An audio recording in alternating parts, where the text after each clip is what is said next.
Hey everybody, welcome to Paul Mash TV, bringing you the very best indie country from all over the world. And now, ladies and gentlemen, he is Paul. Hello everybody and welcome back to Paul Mash TV. This is Paul Mash, of course, and we want to thank you again for making the show just such a great success. We get more popular all the time, and it's viewers like you that make that happen, and we want to thank you for that. If you'd like to send us an email, it's easy to do, capital P, lowercase M-A-S-H TV, all one word, at gmail.com.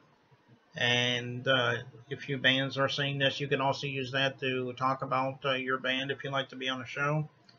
And you can also contact us on Facebook. Just type Paul Mash TV on Facebook and like the page and talk to us there. You'll even get a chance to see all of our interviews.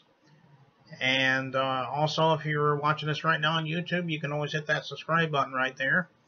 And you will always get a new interview whenever they become available. So we hope that you do that. And so check us out. Right now from Manitoba, Canada, we have Dale Patkau.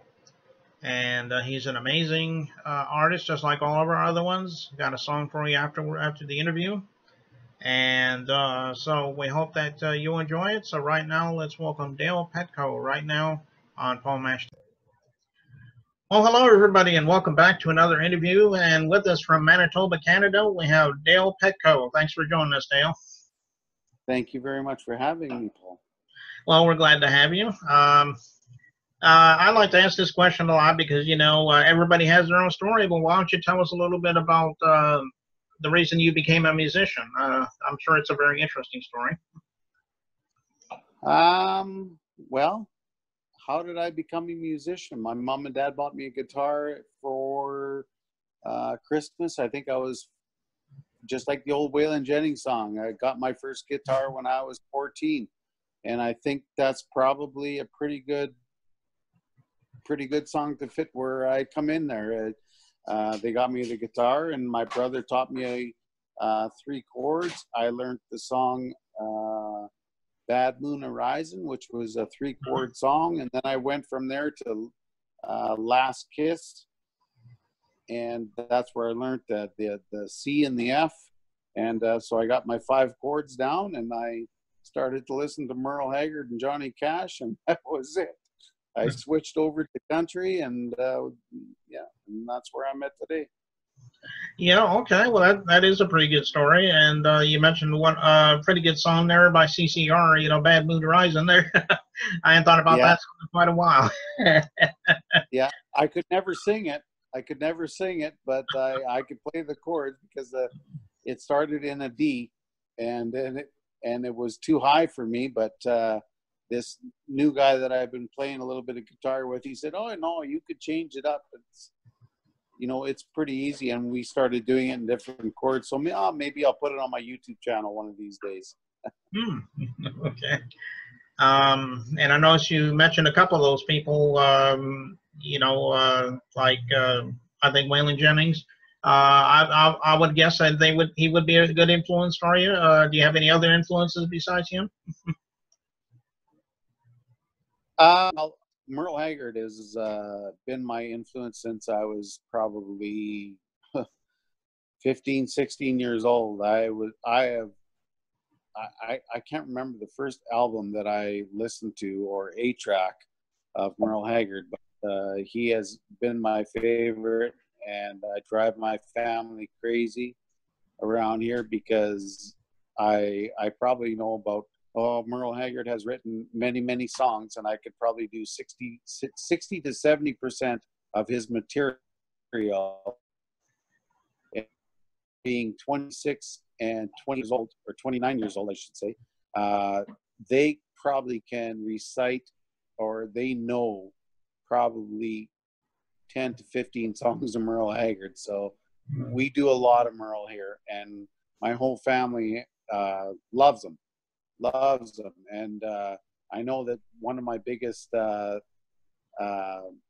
thrills that I have is that Ben Haggard actually follows me on my I don't want to say my YouTube account, but he does follow me on my Google account. I don't know what the difference is, but I woke up about 3 or 4 years ago, and his name appeared on my phone, or sorry, my computer, and it said Ben Haggard is now following me. So that to me was pretty cool, and he has never contacted me. We have spoken because he did come to Winnipeg one time, but he, you know, these guys are stars, and he didn't acknowledge that he knew me or listened to me or anything like that. But to me, in my mind, that's pretty cool, and that's one of the, you know, things that keeps you going. Not only that, it's my family too. We get together. We do have a cottage out here in just outside Winnipeg, about an hour. We get together. My sister plays, my brother plays, and we can sing all night long. Doesn't matter what you want to hear, we'll try and do it. And Merle Haggard is he steals half the show. And if he only knew, and I do want to write a song about this one night, that Merle Haggard has started more parties and ended more parties than he will ever know, and touched more hearts than he will ever know. And he will always be my hero because of that. Oh, okay. Well, that's a pretty good story right there, by the way. You know, interesting enough, I don't remember exactly how long this was ago. It was, I think it was like a year ago. I actually interviewed one of Merle Haggard's son. His name is Scott Haggard, and he's a pretty good musician. All right, he looks just like his dad too, and Yeah. and so I was lucky to get him. I did that through a promoter. So if you ever want to watch that, or if anybody out there wants to watch it, it's on my Phone Mash page, so you can check that out. I'd love to see that. Are there any other influences in your mind? Oh, I'm sorry? I said he's got a pretty good story himself. Yeah. Okay. Yeah, I was just going to say, is that the only other influences that come out in your mind? No, I got David Allan Coe. Although he's not that big here in Canada, he did have a few hits, but I'm not one of those guys that likes to listen to radio music per se. I like stuff that isn't played on radio, that should be played on radio. So David Allan Coe, yes, he is. I think the guy's fabulous. I mean, he writes songs that could tear your heart out and make you cry for weeks on end, or he can make you be so disgusted in him that makes your hair curl, you know. John Prine is another big hero of mine. The guy can write songs and you just go, where does this guy get his mind? Townes Van Sant. He for Don Williams, Emmylou Harris, If I Needed You, Poncho and Lefty for Merle Haggard, Guy wrote LA Freeway for Jerry Jeff Walker, and then, you know, and Jerry Jeff Walker is another, you know, Bojangles. I mean, the list goes on and on, but I do have a songwriter. I can feel what they're singing. I can feel it, and that's what I like. I have a hard time with country music. You can omit that from your interview, but I just love the old country music, the feeling that they brought to the music, and it's the magic has just gone. I mean, I just don't feel it. I don't feel it. Alan Jackson's probably, and George Strait are probably the last guys, and Randy Travis, that I have listened to on the radio. I don't listen to radio anymore.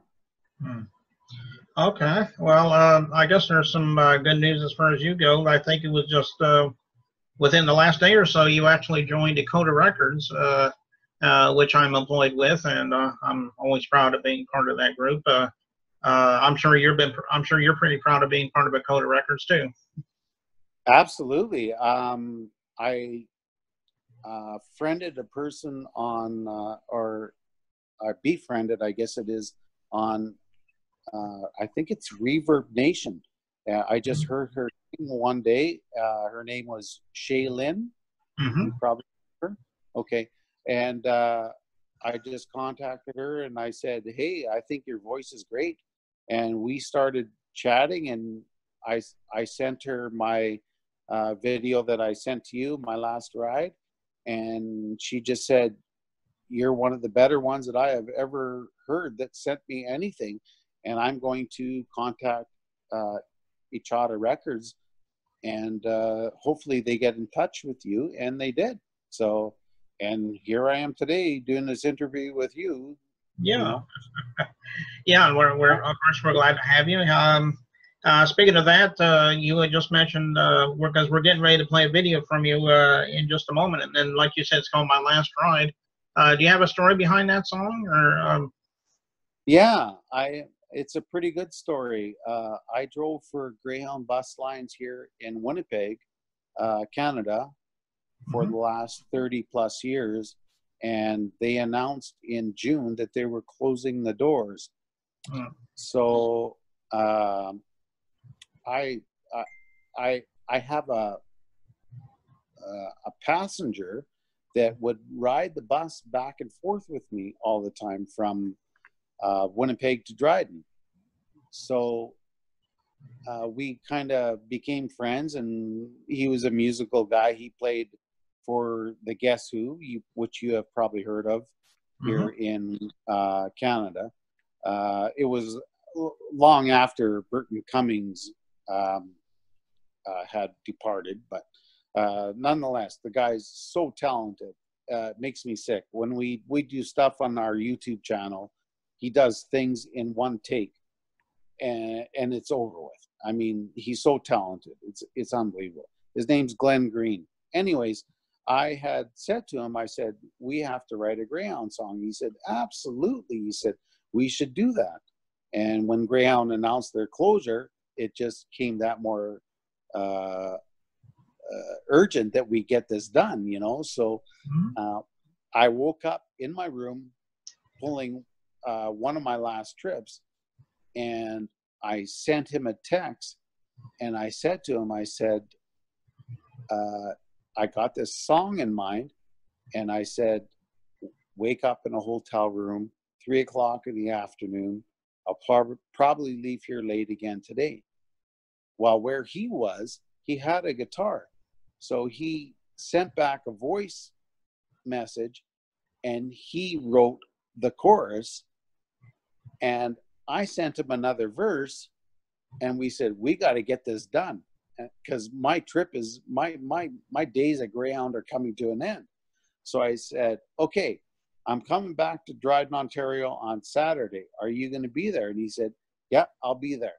Okay. So I brought all my recording equipment that I had, which is an Apple computer and a microphone, basically. And we sat down together. We wrote the last verse, I think it is. And I got him to play the guitar, and I sang the song. I think I sang it 4 times. If you asked me to sing it right now, I probably couldn't do it, because I would have to do it a few times, because I haven't done it. I've been so busy at work right now. Anyways, we recorded it. I put it on, you know, I put it on my phone. I took it home, and that same night, grabbed myself a glass of wine, and I knew that, well, previously during the week, I knew that what I was writing in the song. So what I did was I took the camera, my phone, and I had a guy, a Greyhound driver that was coming back from Thunder Bay, Ontario, and he was riding the bus. So I said, could you do me a favor and just grab my phone and just shoot some video as I'm driving, you know? So he put that in my phone, and I knew other parts of the song that I had the words in there. So I made sure that the words and the video kind of matched. So I had that. I had everything in mind, and then I had to put it together. Like I said, one night, I come home after being at Glenn's place in Dryden, had a couple glasses of wine, started to put this thing together, and I thought, no, I'm going to leave it for the morning. I woke up the next morning. I probably spent 4 or 5 hours on it, and I put it together, and I did not realize how much it would take off. But I got in contact with 3 local TV stations here in Canada. One of them was CBC, which is major, right? So CBC National got a hold of me, and Karen Pauls, who is a national reporter for them, contacted me, and she started working on my story, and she did a fabulous job. And you can go and watch that on YouTube too. I forgot all about that to mention that. But she does a whole interview with me, taking my last trip to out of Winnipeg to Toronto, Canada, and coming home in a rental car. Because normally I'm used to coming home in a bus, and I had to rent a car because there was no bus for me to come home in. So, we got all that, and like I said, I don't remember. I can't remember if I mentioned the fact that Glenn and I finally wrote the last verse and recorded on the phone, and the rest is basically history. It's really hit a lot of people, especially because we have there has been over the years a lot of employees at Greyhound and out of Greyhound Canada, Greyhound US, that the drivers have probably thought about their last ride, but they never really thought about it. You know what I mean? So when I put this thing together, it really hit home to a lot of people, and it's actually a catchy tune. So. Okay, well, I'm sure everybody will be glad to hear it and watch the video of this. So I guess that's about all I can think of for right now, Dale, and I appreciate you coming on the show. And anytime you want to come back on the show and plug something new that you got, just let me know. We'll have you back on a second time. Oh, you bet. I appreciate it. I thank you so much for the opportunity tonight to be with you. Yeah, no problem. And we'll go ahead and start that video right now. And here's Dale Patkau right here on Paul Mash TV. Don't go away.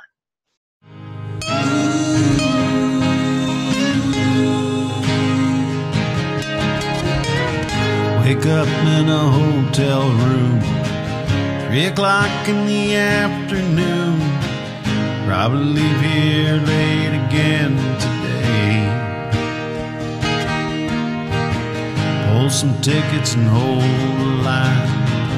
Hope to make it in on time, 'cause this is my last ride today.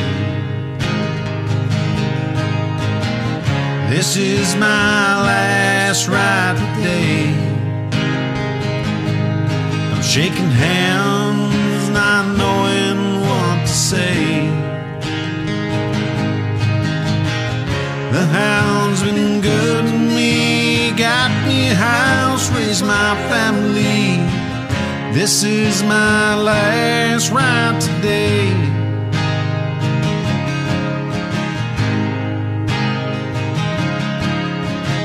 The highway icon will be gone, memories that live on, coast to coast and small towns in between. Pull the shade halfway down, tell the people to sit down, 'cause this is my last ride today. This is my last ride today. Shaking hands, not knowing what to say. The hound's been good to me, got me a house, raised my family. This is my last ride today.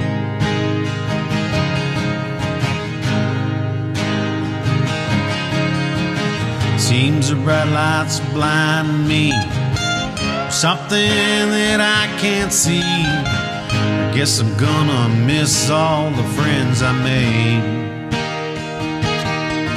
Well, what more can I say?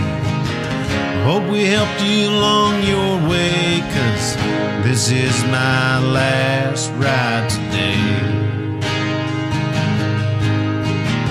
This is my last ride today. I'm shaking hands, not knowing what to say. The hound's been good to me, got me a house, raised my family. This is my last ride today. Got my woman by my side, I hope to hell that I don't cry, 'cause this is my last ride today. Oh, this is my last ride today.